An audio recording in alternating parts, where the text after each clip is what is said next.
The book Hebrews, part 75.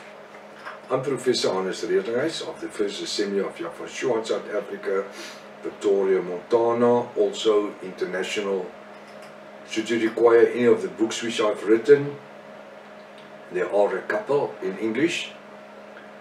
Please give us a ring at our WhatsApp number. It's a +27 international code for South Africa, or otherwise you can just dial out straight out 0722 367 124, or go to my website https://yahvah.co.za.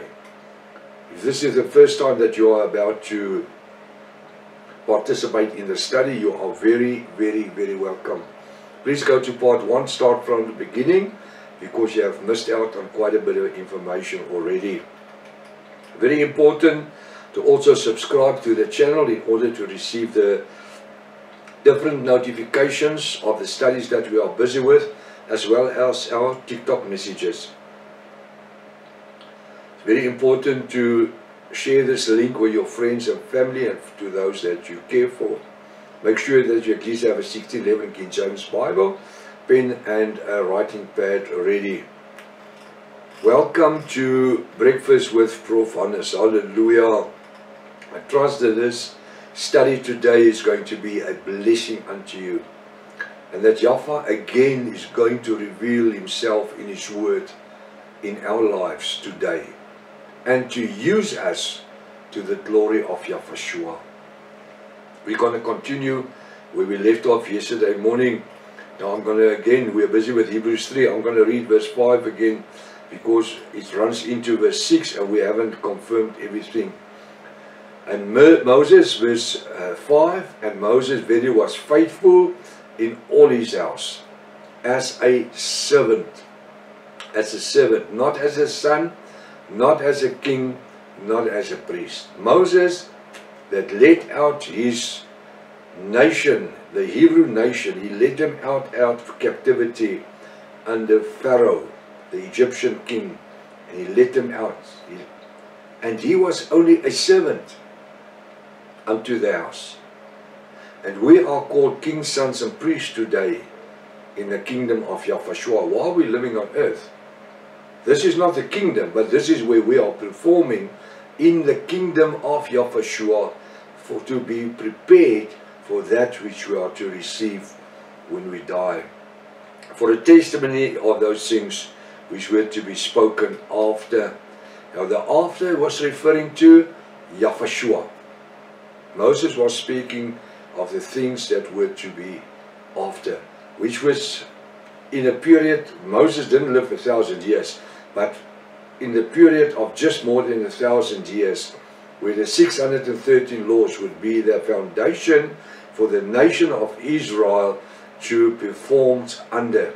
They had to be submitted to the 613 laws of Moses, which he received from Yahweh, of course. Verse 6, but Yahweh as the son over his own house. But Yahweh as a son, son capital S. It's actually this son over his capital H own, O capital O. Can you see how different it reads? Suddenly he speaks of authority. He's not a servant. He's not a servant. There are scriptures that says he's the servant of his brethren. But he came as the King of Kings and the Master of all. He came in the authority of his Father. He came to seek and to save those that were lost and to heal. But Yahweh as a son, not as the servant, although he served, but he was the son under submission of his own, make it capital letters as I said, his own house. Who's his own house? He says, whose own house, whom his house are we. We in this 21st century even in a period of 2,000 years, He created Himself a house. You think, just thinking about the redemption power of Yahweh, how strong that can be. Just talking about us in this 21st century today, in 2025. We're looking back 2,000 years ago. The Romans tried to cut Him down. They tried to kill Him. The Jews exiled Him. They were the reason for Him to be crucified. When He died, when His body was hanging on the cross, they thought they won the fight of life, not knowing that that was only the beginning of the life that He spoke about, eternity. 2,000 years ago, everything was supposed to end, stop, cease to exist. 2,000 years ago. But it exploded in such a manner that the Roman Empire feared the sect called the followers of Yahweh. Not Jesus, because there was no Jesus at that time. He was never Jesus. Jesus is somebody else that came to existence in the 16th century. He was Yahweh. I'm talking about Yahweh. Forget about Jesus. He was not even in existence. His name didn't even exist. He didn't even exist in a person. That is a pagan god that was called Jesus, who was Isis. That was Zeus, which was Ra, which was Nimrod. That's Isis. That's the Jesus you know today. He didn't exist 2,000 years ago. There was not a name like Jesus. He was Yahweh. The angel said to Miriam, his mother wasn't married, Miriam, Hebrew name. You will have a son, you must call his name Yahweh, according to the ancient Hebrew. The restoration of the original Sacred Name Bible, the Rottenham version. That's why the Bible is banned in the world. They didn't want the people to know about it, because the Catholics, the Roman Empire, went into a frenzy when they saw this explosion of the name of Yahweh. Not Jesus, Yahweh. Yahweh was the reason that the Roman Catholic Church was created. Not Jesus, because Jesus only came into existence 2,000 years later. Well, not 2,000, 1,600 years later. Yahweh, His ministry, when He died, actually came alive. When He rose from the dead, when He ascended into heaven, the gospel of Yahweh just exploded while it was actually dead. Can you believe that?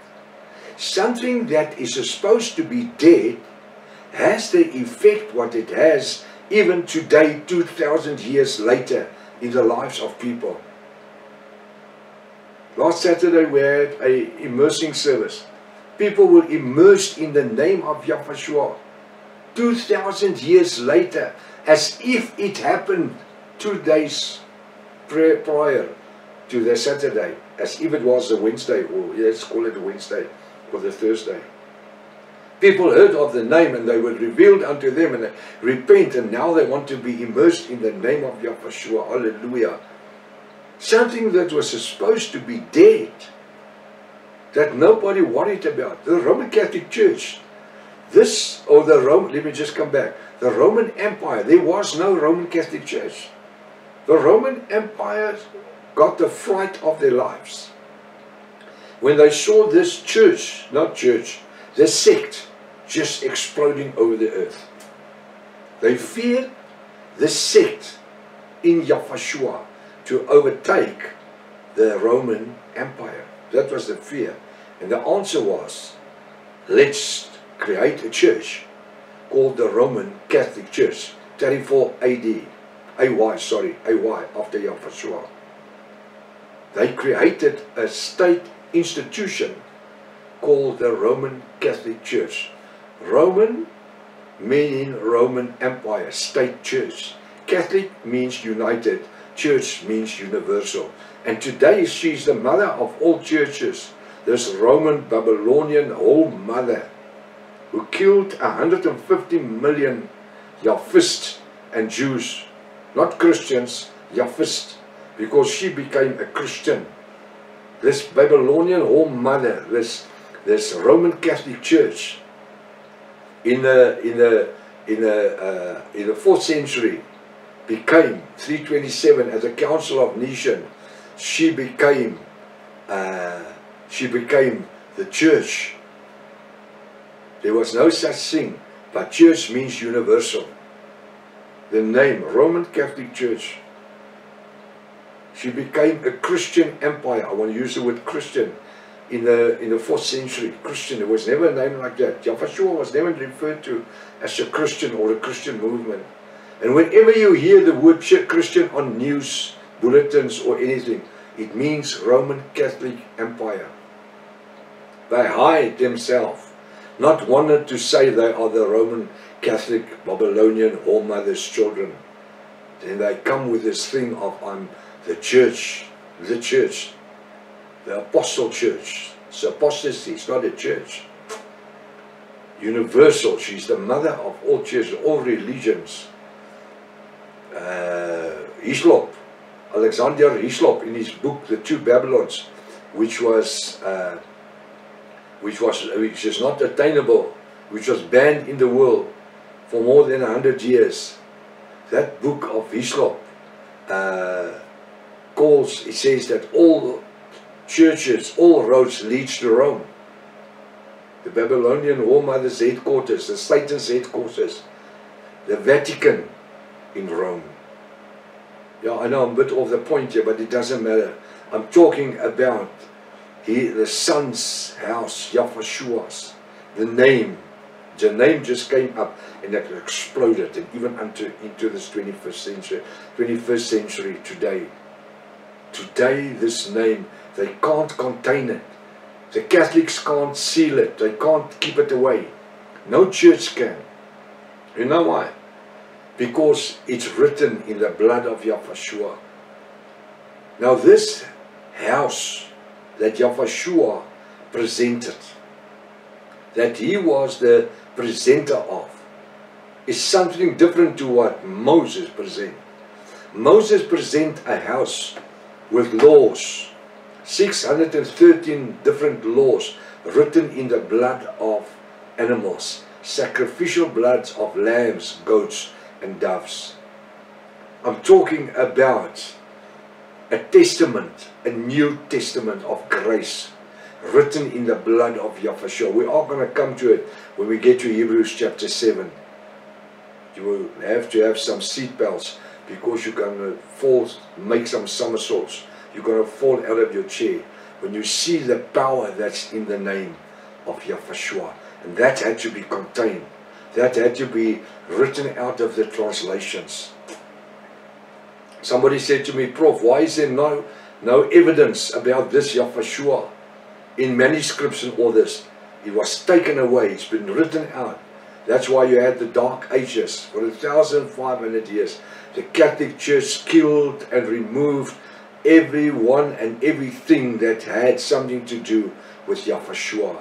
Every script, every manuscript, every alphabet they tried, but they couldn't.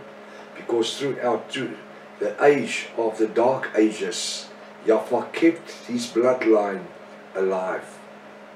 And that's why we have in 1860, even before that already, the Sacred Name movement, there in the 1500s, already was still busy with the name, revelation name of Yahshua. No, they will tell you it's not true. The name was only created in 1970. No. Even AI would tell you.